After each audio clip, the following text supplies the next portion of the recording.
Hey guys, I'm just gonna do a very quick Keumboo demo for you. Hopefully this gives you the confidence to be able to do it. It's not that hard. You can totally do it. I believe in you.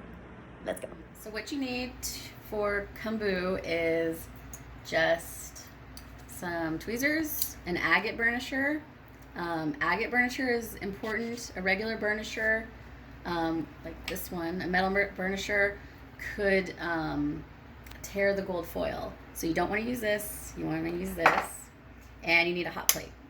I've already been warming up the hot plate, so it's getting to temperature. And then for your piece, you want to make sure your piece is very, very clean. So I just washed this ring in Dawn soap and water. And so you don't want to touch it, you want to make sure it stays clean. And also with Keumboo, you want it to be the last thing you do, just like with stone setting, how you set the stone very last. Keumboo is your last step. What you can do after you Keumboo is patina and tumble, polish, all of that, but you just can't apply any more heat to the piece after you Keumboo it. So once you have your piece and it's nice and clean, you just want to put it onto the hot plate and let it warm up. I like to use a hot plate. You can also use a torch, but that's a little trickier because you don't want the piece to get too hot. If the piece gets too hot, the gold foil will melt right into your silver and you'll lose it. So using the hot plate is just, I find, a lot easier.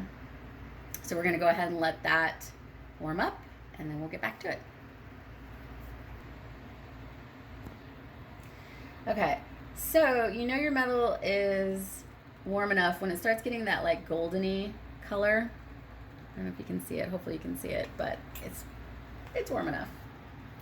So then you're gonna take. You don't need to film over here. It's okay.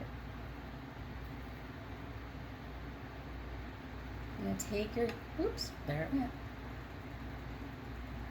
You're gonna take your gold foil. And you're gonna apply it wherever you want it. So for me, like I want it right here. And just try to get it exactly where you want it. There you go. And just place it, and then I'll warm up. Maybe I should burnish her a little bit. Okay, so my piece is not quite hot enough. And the way you know that is if the gold sticks, starts sticking to your piece, you know it's warm enough. But this is still moving around quite a bit, so I'm going to put it back and we're going to heat it up a little bit more. Okay, so this time we know we got it hot enough because the gold is starting to stick to the metal. So once it starts to stick, you just want to take your agate burnisher and really burnish it down while keeping the heat on some point of it. That helps. You can even like place it down if it needs to get a little bit more heat. I'm gonna do that a little bit, not too long, because it will melt that gold.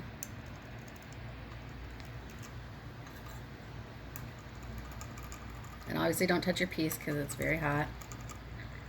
And just burnish it down.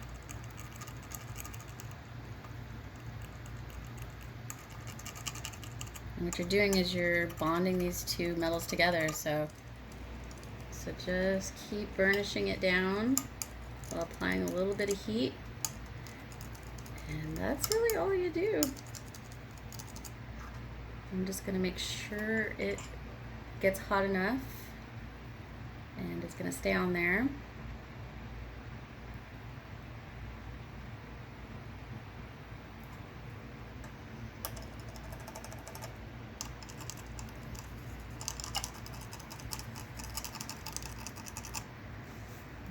You can see that.